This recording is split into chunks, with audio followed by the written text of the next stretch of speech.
तो जी हाँ दोस्तों, आपने वीडियो के थंबनेल में एकदम सही देखा कि ये पेटीएम कंपनी के स्टॉक प्राइस हमें आने वाले टाइम में 2,500 से 3,000 रुपये जाते हुए देखने को मिल सकती है। एंड इस कंपनी की स्टॉक प्राइस आने वाले टाइम में हमें जोरों शोरों से काफ़ी ज़्यादा बाउंस बैक करते हुए देखने को मिलेगी। And yes, we are talking about Paytm company, जो कि इंडिया की एक फंड ट्रांसफर कंपनी कह लो, एक फिनटेक कंपनी कह लो। And yes, we are talking about 197 communication, यानी कि basically Paytm company. So Paytm company के शेयर होल्डर्स के लिए आज के इस वीडियो में कुछ पॉजिटिव न्यूज़ के ऊपर डिस्कशन करेंगे, बट उससे पहले चैनल को सब्सक्राइब कर लेना। जैसा कि आप देख सकते हो, पेटीएम कंपनी की जो देखो करंट मार्केट प्राइस चल रही है वो है रफली अराउंड 836 रुपये के करीब। एंड जब इस कंपनी का मार्केट में आईपीओ आया था तब दोस्तों इसकी प्राइस थी क्लोज टू अराउंड 1780 रुपये के करीब। इस कंपनी का आज के दिन ऑल टाइम हाई की प्राइस है। अभी अगर आप देखते हो इंडियन मार्केट में, जब ये कंपनी आईपीओ जब इसका आने वाला था, जब इस कंपनी की इनिशियल पब्लिक ऑफरिंग हो रही थी, तब ये कंपनी मार्केट में काफ़ी ज़्यादा हाइप में थी। जहाँ नहीं वहाँ हमें पेटीएम कंपनी का ही डिस्कशन होते हुए देखने को मिल रहा था, जहाँ नहीं वहाँ हमें पेटीएम कंपनी की ही बातें होते हुए देखने को मिल रही थी ओवरऑल मार्केट में। क्यों?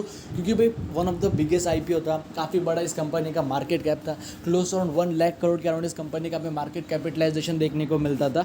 बट फिलहाल वो रफली अराउंड 45 से 50 हज़ार करोड़ के आसपास है, ठीक है। एंड ऑल टाइम हाई के प्राइस से कंपनी इतना ज़्यादा टूट भी चुकी है। बट डेफिनेटली जो न्यूज़ है वो आप लोगों के लिए पॉजिटिव रहेगी। अभी अगर आप बात करते हो इस कंपनी के प्रीवियस एक महीने के रिटर्न्स के बारे में, then you will be completely surprise over year की कंपनी की स्टॉक प्राइस बस पिछले एक ही महीने के अंदर हमें 18% से भी ज़्यादा ऊपर जाते हुए देखने को मिले। एंड भाई ये कंपनी 500 रुपये के लेवल पे भी गई थी, ये भी मैं बात आपको बता देता हूँ, ठीक है। जिन्होंने 500 के भाव पे खरीदा वो तो लकी रहे वहाँ पे। सो हियर फैक्ट इसकी, जो इस कंपनी के Q4 के नंबर्स है, Q3 के नंबर्स है, Q2 के नंबर्स है एंड Q1 के नंबर्स है, इन चारों के चारों क्वार्टर्स के अंदर मैंने एक बात नोटिस करी कि कंटिन्यूसली इन चारों के चारों क्वार्टर्स की मैं यहाँ पे बात कर रहा हूँ कि कंटिन्यूसली जो इस कंपनी का रेवेन्यू थे वो हमें इन चारों के चारों क्वार्टर्स में कंटिन्यूसली बढ़ते हुए देखने को मिले, ठीक है। जो कंपनी के रेवेन्यू थे वो हमें कंटिन्यूसली बढ़ते हुए देखने को मिल रहे थे। अभी सब लोग जानते हैं कि ये एक कैश बर्निंग कंपनी है, लॉस मेकिंग कंपनी है। तो अभी कंपनी का जिस हिसाब से कंपनी का रेवेन्यू बढ़ेगा, अगर लॉस मेकिंग कंपनी है, कैश बर्निंग कंपनी है, तो लॉस कंपनी का रेवेन्यू बढ़ेगा तो लॉसेस भी कंपनी के बढ़ेंगे, कंपनी के खर्चे भी बढ़ जाएंगे। बट ऐसा यहाँ पे नहीं हुआ। जैसे जैसे कंपनी का रेवेन्यू बढ़ रहा था वैसे वैसे हमें कंपनी के जो एक्सपेंसेस है, कंपनी के जो खर्चे वो नीचे आते हुए देखने को मिल रहे थे। एंड जो कंपनी के जो लॉसेस थे वो ऐसा नहीं कि कंपनी प्रॉफिट में आ गए, धीरे धीरे जो कंपनी के लॉसेस का जो पैटर्न था वो कम होते हुए देखने को मिल रहा था। कंपनी का रेवेन्यू बढ़ रहा था, खर्चे नीचे जा रहे थे, एंड जो लॉसेस का नंबर्स है वो धीरे धीरे नीचे आ रहे हैं। यानी कि इसका मतलब सिंपली यही है कि आने वाले टाइम के अंदर डेफिनेटली हमें इस कंपनी प्रॉफिट्स भी शो कर सकती है। ऐसा फिलहाल का भी यहाँ पे हमें देखने को मिल रहा है, ठीक है। एक महीने के बाद, एक साल की बात करते हो 20% का रिटर्न है, मैक्सिमम की बात करते हो 50% कंपनी नीचे। सर हमारे लिए पॉजिटिव न्यूज़ क्या सामने निकल के आ रही है।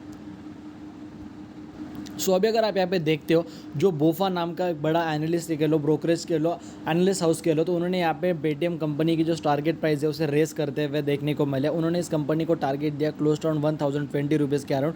फिलहाल की जो इस कंपनी की करंट मार्केट प्राइस है वो 840 रुपये के अराउंड हमें ट्रेड करते हुए देखने को मिल रही है। एंड उन्होंने टारगेट दिया 1020 का, जो कि अप्रॉक्सीमेटली अगर आप देखते हो तो 20-25% का आपसे टारगेट आप इसे ज़रूर कंसिडर यहाँ पे कर सकते हो। देन उसके बाद अगर आप यहाँ पे सेकेंड न्यूज़ के ऊपर बढ़ते हो, सो यहाँ पे एक हाथ एनालिस्ट की बात नहीं हो रही, यहाँ पे बात हो रही है बड़े बड़े तगड़े तगड़े एनालिस्ट की। जहाँ पे देखा जाए जो जितने भी बड़े बड़े ब्रोकर्स हैं, बड़े बड़े एनालिस्ट हैं, उनका यहाँ पे, उनमें से आधे एनालिस्ट का यहाँ पे ये कहना है कि जो पेटीएम कंपनी है, tracking up Paytm expect the stock to cross 1000 rupees in the next 12 month. उनका ये कहना है कि आने वाले एक साल भर के अंदर ये कंपनी अपने जो 1000 रुपये का प्राइस का लेवल है वो हमें तोड़ते हुए देखने को मिलेगी। वैसे तो ऑल टाइम हाई की प्राइस 1780 है, ऑल टाइम हाई की प्राइस वैसे भी अगर आप देखते हो तो काफ़ी दूर है, बट 1000 के लेवल पे हमें कंपनी जाते हुए देखने को मिलेगी, ऐसे ब्रोकर्स का मानना है। अभी अगर मैं यहाँ पे बड़े बड़े ब्रोकर्स का नाम दिखाऊँ, ठीक है, दौलत कैपिटलाइजेशन हो गया, गोल्डमैन सैच हो गया, सिटी जैसे बड़े बड़े ब्रोकर्स हो गया, ICICI सिक्योरिटीज़ हो गया, बोफा हो गया एंड एक्सिस कैपिटल हो गया।